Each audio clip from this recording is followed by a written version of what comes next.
Cowboys have been getting praise lately for their efforts in the first few weeks of free agency. Just a quick recap: shored up the swing tackle position by re-signing Cameron Fleming Supplemented, loss of Cole Beasley with a one-year deal for Randall Cobb at almost $2.5 million less of a hit on the salary cap, also brought back Tavon Austin Bolstered the pass rush with a trade for Robert Quinn, a former All-Pro and Pro Bowl edge rusher, added two productive rotational pieces to their interior defensive line, signing Kerry Hyder and Christian Covington, signed safety George Aloka, a veteran with 79 starts, to supplement the Cowboys' run defense. The Cowboys we've come to know over the past few years have not been nearly as aggressive as they have been during the past few weeks of free agency. Free agency is not about which team can outspend the other. Only one team in the last 4 years has been a top 5 team in free agent spending while also appearing in the Super Bowl: the New England Patriots.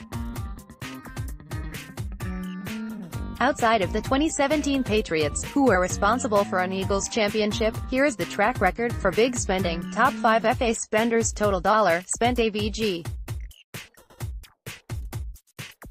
Dollars spent AVG. Percent GTD. Playoffs berth CONF. Title app. SB app.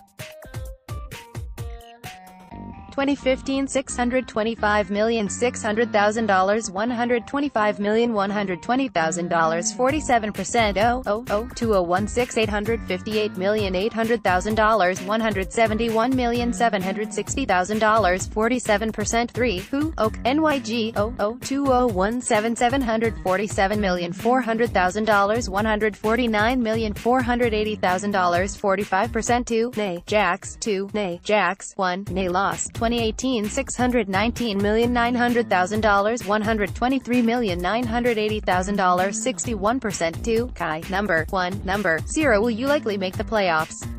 Sure. Win your division? You certainly improved your chances. The Cowboys' SVP Stephen Jones has been on both sides of the coin and has learned that spending more doesn't always equate to making you better. Still, fans had grown pretty anxious with how each of the last few off-seasons have come and gone, with the Cowboys barely participating in free agency. When they did go after players, it was almost always a bargain player that didn't come with a ton of impact.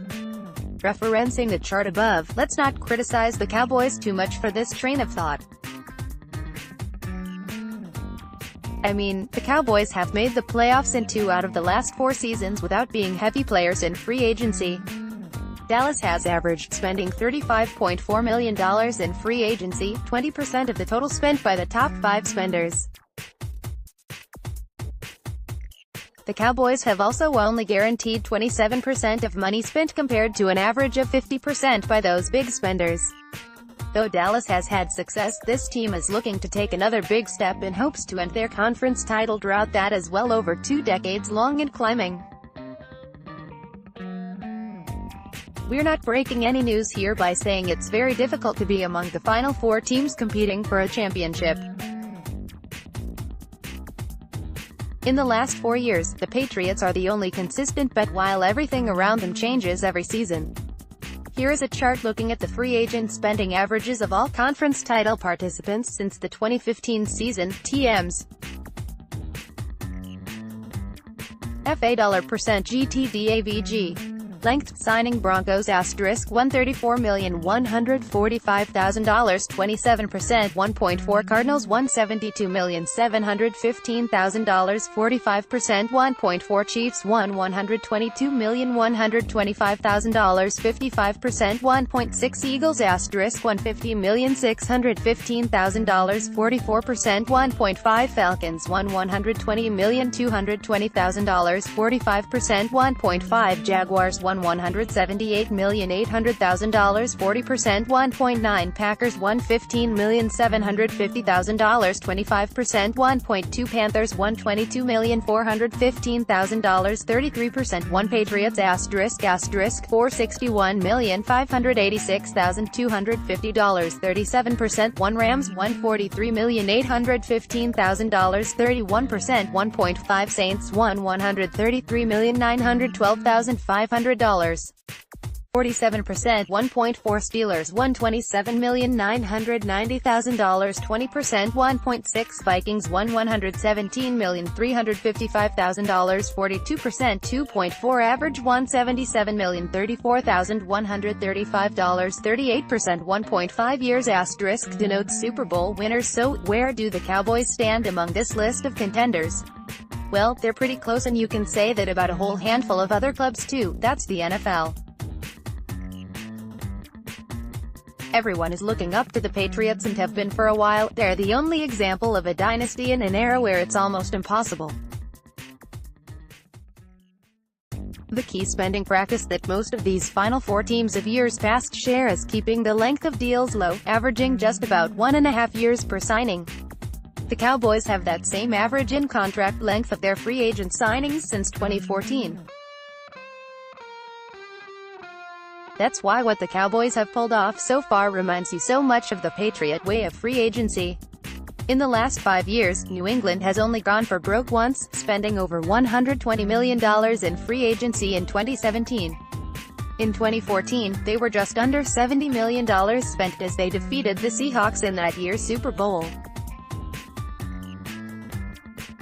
For the most part, the Pats have kept spending in the $30 million, $40 million range. The Cowboys have been even more frugal, only spending about $36 million on average and only once eclipsing $50 million. Even though spending was kept low, the Patriots have brought in solid players who contributed to this well-oiled machine. Chris Long and Terrence Knighton were key signings for their defense, even as role players. Chris Hogan was turned into one of Tom Brady's favorite targets, and they got plenty of use out of LeGarrette Blount. That's just a few of the names, but there are many more like Jabal Sheard, Adrian Claiborne, Darrelle Revis, Patrick Chung, and James Harrison. Only one of the aforementioned names is still getting a check from New England, and Chung. Most, if not all, of these deals have been 1 or 2 years at most, with very little guaranteed. When they have paid market value for talents like Revis, it's just part of their sophisticated one-year rental program. Dallas is starting to see what a little aggressiveness can do for your team, though nothing is ever guaranteed.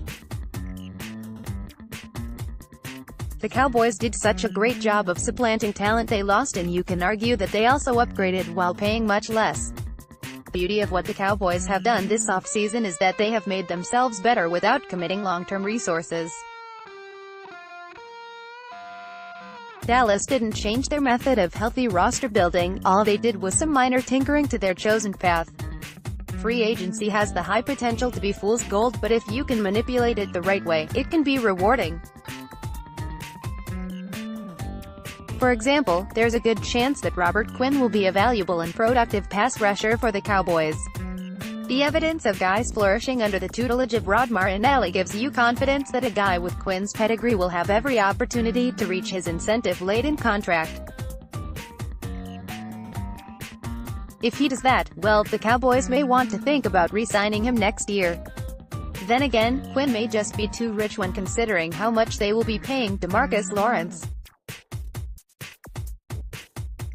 Well, Stephen Jones won't be that broken up about snagging a valuable comp pick for Quinn's one-year run. It's just good business sense in the NFL to follow this path to success, and the Patriots have done it for 2 decades. Buy low, sell high. With an eye on the future, meaning future deals both near and far, the Cowboys are protecting themselves masterfully while loading up the talent wagon for 2019. This practice is what a lot of the best teams in the NFL have put in place to keep them contending while not jeopardizing any future plans. Speaking of future plans, my good pal, Tom Ryle, showed that the Cowboys will have the most cap space in the league in 2020. The Cowboys have the most projected cap space in the league by a considerable margin. And brace yourself for this, the 2020 cap is estimated to rise to $200 million at over the cap. If that is correct, and OTC has been good at this in recent years, then based on current contracts, Dallas will have, brace yourself, $116 million in cap space. It might be risky, but signing better players that have to bet on themselves can not only help you win now but gain capital in the form of compensatory picks. Here are the figures for the Cowboys spending so far, 2019.